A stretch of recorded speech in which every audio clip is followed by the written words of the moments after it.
Hello, my name is David Malin, and I'm the instructor for Computer Science E1, Understanding Computers and the Internet at Harvard University's Extension School.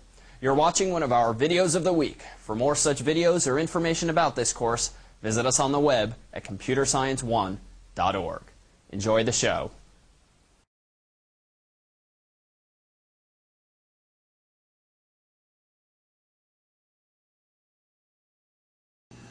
Hello, I'm Ray Diaz. I'm one of the TFs for Computer Science E1. Here we're set up to show you how to upgrade your PC by either adding a second hard drive or just replacing your hard drive outright. Now why would you want to do that? Well, it's hard to tell here looking at this beige box, but this PC isn't that old. It's only a couple of years old, but it only came with 20 gigabytes of disk space. These days, what with digital music, downloading movies, playing video games, 20 gigs isn't a whole lot of disk space to play around with. So you might want to eke out a bit more mileage from your computer by adding a second hard drive and just keeping it going. Particularly, for example, audiophiles who just download dozens and dozens of songs a month. Adding a second hard drive would be a great way to keep yourself from having to plunk in a lot more money for a whole new computer. So I'm going to show you on this PC the Windows Disk Management System. You can get there by opening up Windows Explorer, right-clicking on my computer and selecting Manage. And if you select Disk Management, you can see here I've got one hard drive, slightly a little bit less than 20 gigs of space. After we add a second physical drive, we'll come back to this and you'll see how it's changed. But for now, I'm going to shut off the PC, open it up, and we'll take a look at the insides.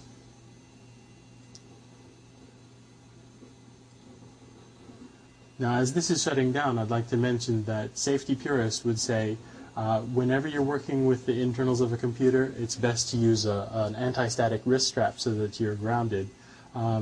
That's our official recommendation in E1 as well. However, always having that wrist strap isn't necessarily convenient.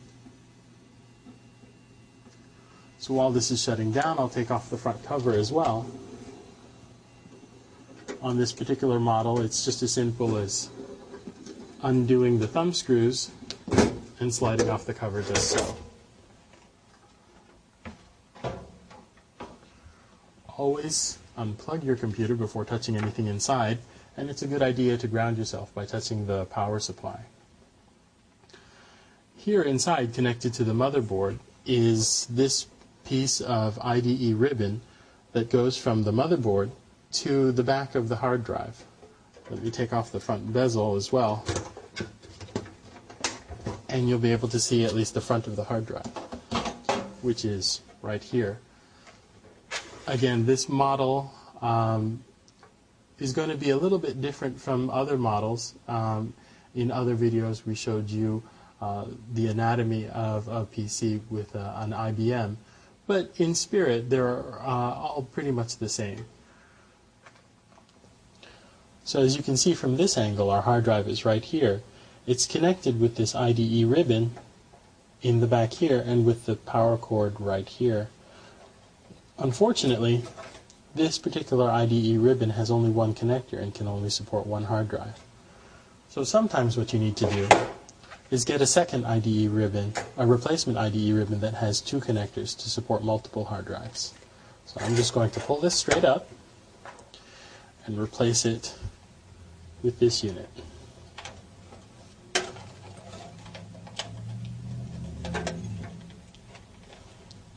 I'm going to reconnect the primary hard drive.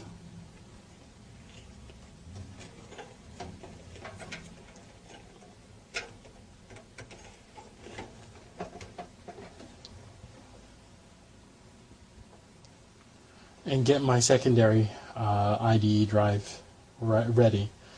This particular model of computer accommodates a second drive just by sliding it into the front, where it snaps right in. I can then connect my second drive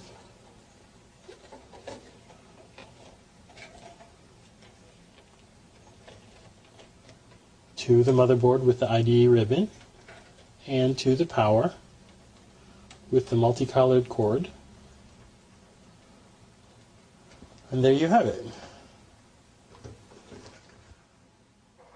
Now what I have here is a second IDE hard drive. You can see here that the connector is arranged just so, which makes it different from other types of hard drives such as SATA or perhaps SCSI like this one is. It's important to know what kind of hard drive your computer wants. You can always check that by checking either the manual or opening it up and taking a look inside, seeing what kind of connectors you have.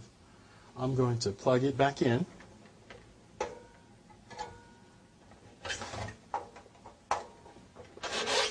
And before I put the cover back on, I'm just going to turn this on.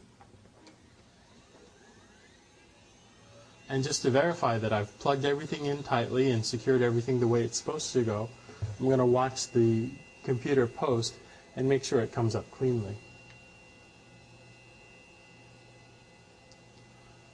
Should anything go wrong, usually what the mistake is setting jumper settings on your hard drive, and I'll show you those in a moment. But here, the post detected that I do have two hard drives installed, the original 20 gigabyte drive and an additional 10 gigabyte drive on which I might put digital media, songs, games, photos, whatever. And this particular model of machine wants me to hit F1 to save the configuration changes in the BIOS. So I'm going to go ahead and hit F1 and in just a moment boot back into Windows.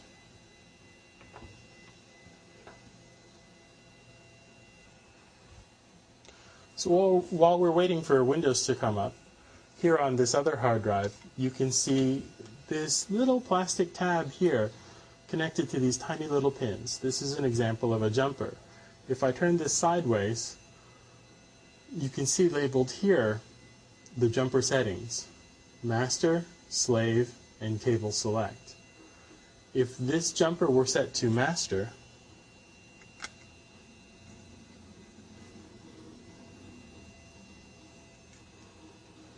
this hard drive would then expect to be the primary hard drive if there were more than one. By setting it to slave, it would expect to be the secondary or tertiary or however many hard drives there were. With the cable select jumper setting, what's supposed to happen is the drives are supposed to negotiate based on their placement on the IDE ribbon. I'm just going to log into Windows here.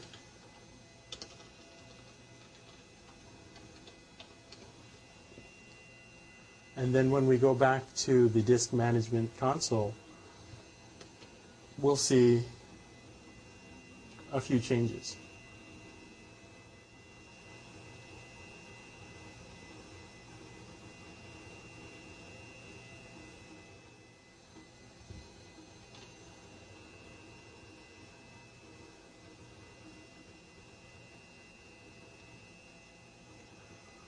Already in Windows Explorer, you can see that there are a couple of extra disks showing up.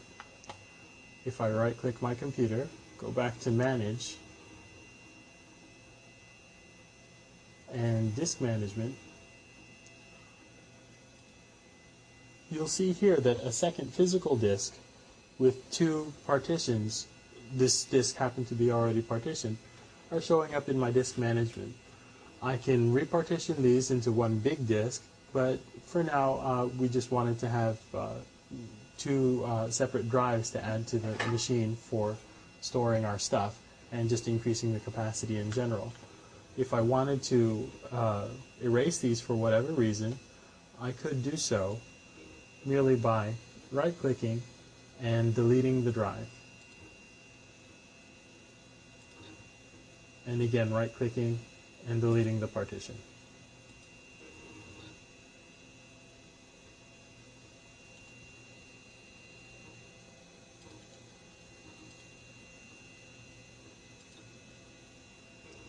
I can create this new larger partition by right-clicking and selecting New Partition, and the New Partition wizard comes up. I'll just follow the wizard, use up the entire disk space. We'll do Quick Format, and in just a few moments we'll have a brand new larger disk. And there we go.